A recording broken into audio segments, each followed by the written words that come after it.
Matt Stepp, Dave Campbell's Texas football here at the DFW Coaches Clinic, here with the head coach of the Arlington Bowie Volunteers, Coach Joe Sam. Coach, appreciate you taking a few minutes to chat with us. Oh, yeah, it's always a great time being here at this clinic and always catching up. Well, there's Bob Wager from Nebraska over there. That's a big time right there. Yeah, well, you know, sometimes some people's ambitions are bigger than their paychecks. There you go. All right, Coach. First, this DFW clinic. I mean, it's like mini coaching school, right? It's one of those things that there's so many coaches here, so many great vendors. What do you like most about this clinic? Just coming in here and, you know, I know you like seeing your old friends, but there's a lot of good football talk here, isn't it? Yeah, you know, I just left the Bernie talk where they were talking 12 and 13 personnel runs. I thought what they did was really good. You know, obviously you want to catch up with guys, but it's kind of I feel like it's the kickoff clinic to clinic season and getting better. So it's always a good one to start off with. Now, you know, we look at you guys last year. I thought the jump from year one to year two was significant.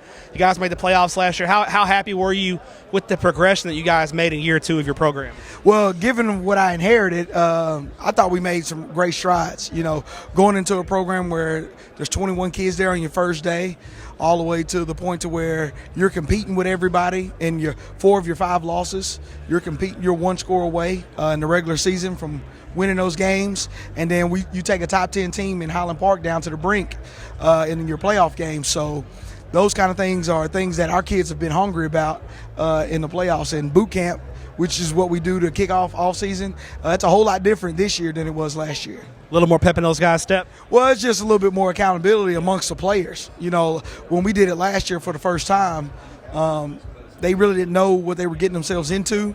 But now since we've done it, it's kind of been the players kind of running it on their own. And that's what you want. Yeah. So I think we're definitely trending in the right direction. We still got some work to do, but we're definitely trending in the right direction. It's a long way to go in the offseason. When we look at your ball club in 2023, what are some areas where you got some experience coming back, you're feeling good about that, and then some areas where you want some young guys to grow up this offseason and take those spots? You know, first off, we returned 7 on both sides of the ball, so that's a great thing. We got both our running backs are coming back. We got some dynamic receivers coming back. 3 of our 5 O-linemen are coming back. Where we're young at on offense is got to find a trigger man. The great thing is that we had one young guy play against Plano, and he threw for 350 in a win. So, you know, between him and our freshman quarterback, you know, they'll be competing for the job. And then defensively, D-line's going to be a strength. I think secondary, which was a weakness last year, I think it'll finally become a strength. You know, we just got to figure out, you know, one corner spot, and then I think finding that nickel safety hybrid. I think we got candidates. It's just, you know, you want to see them in action. Who grows up and who makes those strides in offseason, right? Yes, sir. Yes, all right. Now, got a couple fun questions to close this thing out, okay? First fun question for you, Coach. When you go eat Tex-Mex, you chicken or beef fetus? You only choose one, chicken or beef?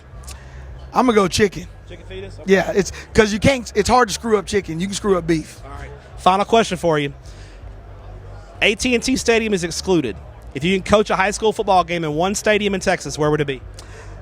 Oh, that's very easy. The Star. The reason I like the Star, it is the loudest place to ever, you know, in all the playoff venues I've ever coached at, that was hands down the loudest place, because the couple times I have coached there, you're trying to yell and signal to kids, and they literally can't hear you. Yeah. So I thought that was a fun atmosphere, and I thought that was the most college-like atmosphere that our kids have ever that I've ever experienced as a coach. Is there one that you haven't coached in that you'd like to coach in that you can think of?